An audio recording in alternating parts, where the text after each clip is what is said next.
India प्राचीन संस्कृति, समृद्ध विरासत और अनंत परंपराओं का देश, लेकिन इस शान के नीचे संघर्ष, बलिदान और आजादी की एक अनोखी लड़ाई का इतिहास छुपा है।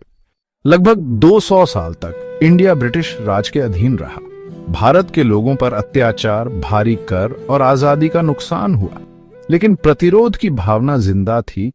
यह सब 1857 में पहली आजादी की लड़ाई से शुरू हुआ। मंगल पांडे जैसे बहादुर सिपाहियों ने ब्रिटिश ईस्ट इंडिया कंपनी के खिलाफ मोर्चा संभाला। हालांकि विद्रोह को कुचल दिया गया, लेकिन इसने क्रांति की ज्वाला को प्रज्वलित कर दिया।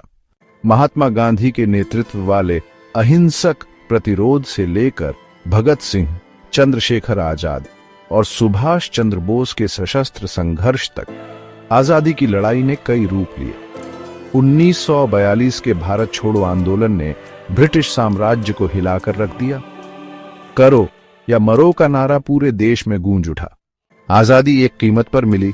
हजारों लोगों ने अपनी जान गंवाई, परिवार बिखर गए और देश बंट गया, लेकिन भारत की भावना अटूट रही।